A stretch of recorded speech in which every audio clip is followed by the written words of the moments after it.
Hello students. Permutation के जो question थे मैंने कहा था कि अपन जैसे लास्ट टाइम परमुटेशन पढ़ रहे थे और उससे रिलेटेड कुछ क्वेश्चन और करेंगे। तो मैं यहाँ आपके सामने 3 क्वेश्चन लेके आया हूँ, हालांकि और क्वेश्चन अपन करते रहेंगे। 3 क्वेश्चन में अपन चेक करते हैं कि किस तरीके से इन क्वेश्चंस को अपन अटेम्प्ट कर सकते हैं। तो पहला क्वेश्चन देखिए, in a group of 8 girls 2 girls are sisters. 8 लड़कियों का एक ग्रुप है, उसमें 2 लड़कियां जो है बहन हैं। The number of ways in which our girls can sit, तो अपने को वो पॉसिबिलिटीज बतानी है जिनमें जो गर्ल्स हैं वो बैठ सकती हैं, एक साथ बैठ सकती हैं, लेकिन कंडीशन क्या दे रखी है कि दोनों जो बहनें हैं वो एक साथ नहीं बैठ सकती। कितने ऐसे पॉसिबल्स टर्म्स हैं या पॉसिबल कंडीशंस हैं जिनके थ्रू इस क्वेश्चन या सिटिंग को अपन कर सकते हैं, इस क्वेश्चन को सोल्व कर सकते हैं। देखिए सबसे पहली बात, अपने पास टोटल जो ऑब्जेक्ट्स हैं यानी कि टोटल गर्ल्स कितनी हैं, 8 गर्ल्स हैं। 8 गर्ल्स को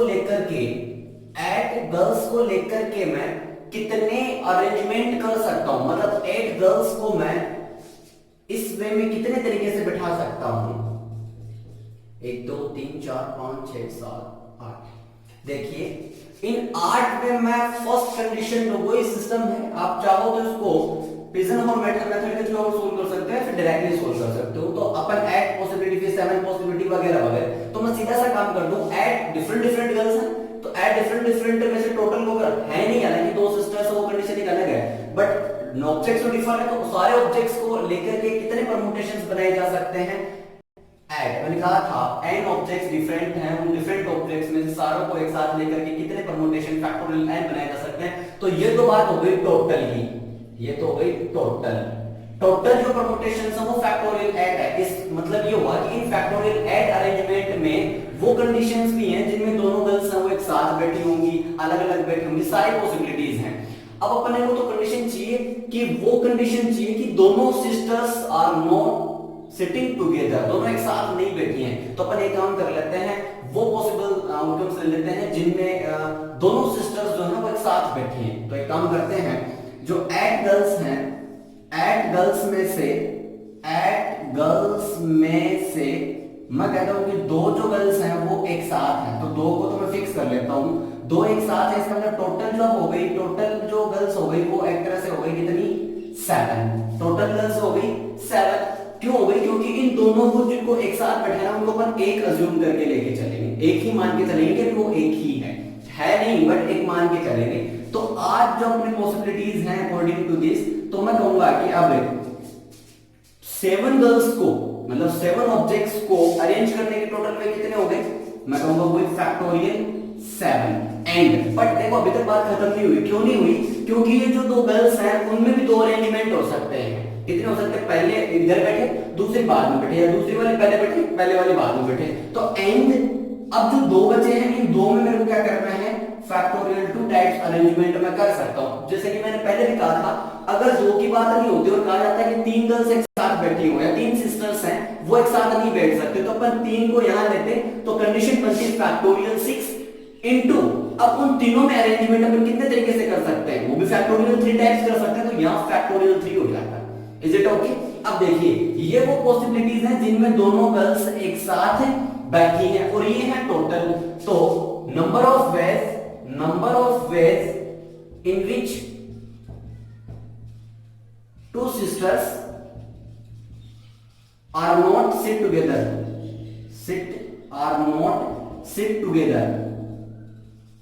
कितने हो जाएंगे, factorial 8 minus factorial 7 into factorial 2, ये आपका आंसर हो जाएगा।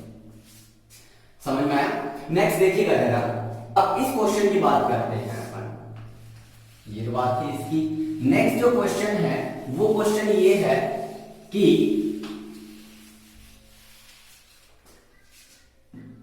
द नंबर ऑफ वर्ड्स, देखिए मैथमेटिक्स जो वर्ड है उसके वर्ड लेटर्स को लेकर के अपन कितने वर्ड्स बना सकते हैं जिनमें कंडीशन रखी है कि जो वर्ड्स हैं वो टी के साथ ही स्टार्ट होने चाहिए और टी के साथ ही खत्म होने चाहिए। देखिए अपन ने जो पहले काम किया था उसमें ये काम किया था कि अगर मैं कहूं ये सारे के सारे डिफरेंट ऑब्जेक्ट्स हैं, अगर सारे के सारे डिफरेंट होते तब तो अपन फैक्टोरियल करके लगा देते सीधा, लेकिन देखिए इसमें टोटल वर्ड्स जो है, टोटल लेटर्स जो हैं वो लेटर्स तो हैं 11 और इनमें n जो है वो है अपने 2।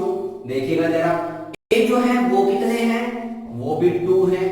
सिमिलरली t जो है वो भी कितने हैं, 2 है। तो अगर मैं कहूंगी इनसे टोटल वर्ड्स कितने बनाए जा सकते हैं, तो क्या मैंने पहले किया था, टोटल वर्ड्स बनाए जा सकते हैं factorial level upon factorial 2 factorial 2 factorial 2। But यहां ये काम नहीं करना, ये कंडीशन अपने को नहीं बतानी। यहां ये कहना चाह रहा है कि यहां जो वर्ड्स हैं वो टी से स्टार्ट होने चाहिए और टी पे खत्म होने चाहिए। तो देखते हैं जरा, मैं एक काम कर लेता हूं, अगर मैं ये बॉक्सेस टाइप बनाऊं जो भी अपने हैं 11 होंगे ना, ये 11 होंगे, ठीक है।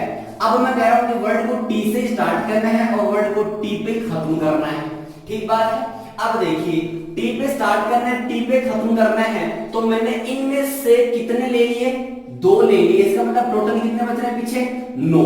मतलब टी से स्टार्ट टी पे खत्म होंगे, लेकिन अब कितने वर्ड बच गए टोटल, 9। यानी कि अगर इन 9 वर्ड्स में से जितने वर्ड्स बनाए जा सकते हैं, 9 लेटर्स को लेकर के जितने वर्ड्स बनाए जा सकते हैं वो अगर कैलकुलेट कर दूं तो मेरे पास 2 वर्ड आ जाएंगे जो टी से स्टार्ट और टी पे खत्म, क्योंकि ये की पॉसिबिलिटी है जो टी से स्टार्ट और टी के पे खत्म हो रही है। तो देखिएगा जरा, तो मैं इसके लिए कह दूंगा कि टोटल जो पॉसिबिलिटीज हैं, टोटल परमुटेशन बोल दूं, परमुटेशन बोल दूं, चाहे टोटल अरेंजमेंट्स बोल दूं, चाहे टोटल वर्ड्स बोल दूं, एक ही बात है। तो वो कितने तरीके से है, इन फैक्टोरियल 9, तो मैं लिखूंगा फैक्टोरियल 9। लेकिन बेटा जी सॉरी, इन फैक्टोरियल 9 में 2 वर्ड जो कि टी थे, सेम थे, ये तो अपन ने स्टार्ट और एंड पे पुट कर दिए, तो अब ये तो हट गए, इनके लिए कोई कंडीशन नहीं बचेगी। लेकिन इनमें ये दोनों क्या है, सेम सेम और हैं, तो इन सेम के फैक्टोरियल से अपन डिवाइड कर देते हैं, तो फैक्टोरियल 2 फैक्टोरियल 2, ये आपका आंसर हो जाएगा। आई थिंक समझ में आ रहा होगा आपको। देखिएगा जरा, नेक्स्ट जो अपना क्वेश्चन है वो क्या कह रहा है। नेक्स्ट क्वेश्चन ये कह रहा है 4 डाइसेस आर रोल्ड, 4 पासों को फेंका जा रहा है, 4 पासे हैं उनको फेंका जा रहा है, ठीक है। The number of possible outcomes in which at least 1 dice shows 3 is. देखिए, अपने को वो पॉसिबिलिटीज बतानी है, वो पॉसिबल आउटकम्स बताने हैं जिनमें कम से कम एक पासे पे 3 अंक जो है वो हो। ओके, देखिएगा जरा, तो मैं एक काम कर लेता हूं, मेरे पास पासे कितने हैं, 4। मतलब मेरे को, मैं चारों को फेंकूंगा तो मेरे पास 4 का एक फॉर्म बनेगा। मतलब अभी 4 पास जो है डाइसेस है, तो मेरे पास जो आर की वैल्यू होगी एक्चुअल में वो कितने होनी चाहिए, 4 होनी चाहिए, क्योंकि मेरे को 4 को सिलेक्ट करना है। तो सिलेक्शंस कितने हो गए, 4, क्योंकि 4 जो डाइसेस है उनको मैं थ्रो कर रहा हूं, ठीक बात है। इसका मतलब मेरे पास r की वैल्यू तो हो गई 4, अब मेरे पास चाहिए n की वैल्यू की कितने में से, तो देखिएगा जरा, n जो होगा वो हो जाएगा 6, क्योंकि हर एक डाइस पे जितने भी डाइसेस हैं उन डाइसेस पे 1 2 3 4 5 6 ये डिजिट्स जो है वो उस पे होते हैं। इन डिजिट्स में से मेरे को अब फर्स्ट के लिए सिलेक्ट करना है कि फर्स्ट के लिए मैं कितने तरीके से डिजिट्स को ले सकता हूं। तो ले इस डाइस पे कितने तरीके से नंबर्स हैं वो आ सकते हैं, तो मेरे पास वो 1 भी आ सकता है, इस पे 2 आ सकता है, 3 आ सकता है, 4 आ सकता है, 5 आ सकता है और 6 आ सकता है। तो मैं इसके लिए लिख दूंगा कि मेरे पास इसके लिए 6 पॉसिबिलिटीज हैं, 6 पॉसिबिलिटीज आर। सिमिलरली मैं सेकंड डाइस, ये आपका फर्स्ट डाइस है, ये लिख दूं मैं डाई फर्स्ट, ये लिख दूं मैं डाई सेकंड, ये लिख दूं मैं डाई थर्ड, ये लिख दूं मैं डाई फोर्थ। तो जो एक डाई है उस पे 6 तरीके हैं। सिमिलरली इनटू करूंगा, क्यों करूंगा आपको पता है, क्योंकि अभी तक मेरी जो इवेंट है वो खत्म नहीं हुई है, कंप्लीट नहीं हुआ है। तो जो डाई थर्ड है उस पे भी कितने पॉसिबिलिटीज है, वही 6 डिजिट है, तो यहां भी 6। सिमिलरली इसके लिए कितनी है, वही 6, और सिमिलरली इसके लिए कितनी है, वही 6। तो जो टोटल हो गई वो गई 6 पावर 4। ये वो पॉसिबिलिटीज हैं जिनमें नंबर 3 भी आया है, कम से कम एक पे, चारों पे एक साथ हो सकता है, मतलब कुछ भी पॉसिबिलिटीज है, जितनी भी पॉसिबिलिटीज चारों को फेंकने से बन सकती हैं वो मेरे पास आ गए 6 पावर 4। देखिए यहां एक्चुअली ये बात भी है कि जो डिजिट्स हैं, डिजिट्स आर रिपीटेड भी बोल सकते हैं, क्योंकि रिपीटेशन अलाउड है। देखो इसके लिए वही 6 पॉसिबिलिटी है, तो इस डाइस पे तो लेकिन इस पे आ गया, वो इस पे नहीं आ सकता, आ सकता है क्योंकि डाइस से फ्री है, तो इस पे भी कोई तो रिपीटेशन नॉट अलाउड की बात कही नहीं है, बट ऑटोमेटिक इंप्लीमेंट हो गया यहाँ। अब देखिएगा जरा, अब अगला चाहता है कि एक कम से कम एक डाइस पे नंबर 3 हो, ऐसी कितनी पॉसिबिलिटी, ज्यादा से ज्यादा 2 पे भी 3 हो सकता है, 3 पे भी हो सकता है, 4 पे भी हो सकता है। तो मैं एक काम करूंगा, वो पॉसिबिलिटीज ले लूं जिस पे नंबर 3 जो है वो है ही नहीं, 4 पे ही नहीं है, ठीक है। तो अब मैं लिख दूंगा possibilities in which number 3 does not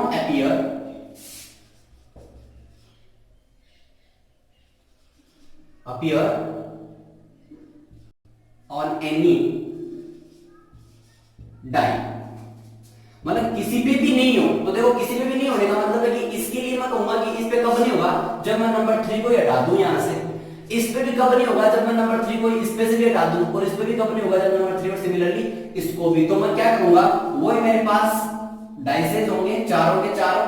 ये लिख देता हूं मैं डाई 4, डाई 3, डाई 2 और ये डाई फर्स्ट जो है। तो देखो इस पे जो है वो नंबर 3 गायब हो गया अभी, क्योंकि अपने को कहा है कि नंबर 3 है वो डज नॉट अपीयर, होने नहीं चाहिए। इसका मतलब नंबर 3 को हटा ही दो ना वहां से। तो इसका मतलब पॉसिबिलिटीज की भी कितनी हो गई, 5। सिमिलरली इस पे भी हटा दिया तो इसके लिए भी पॉसिबिलिटी कितनी, 5। सिमिलरली इस पे भी कितनी, 5। और सिमिलरली इस पे भी कितनी, 5। तो इसके लिए कितनी हो गई, 5/4।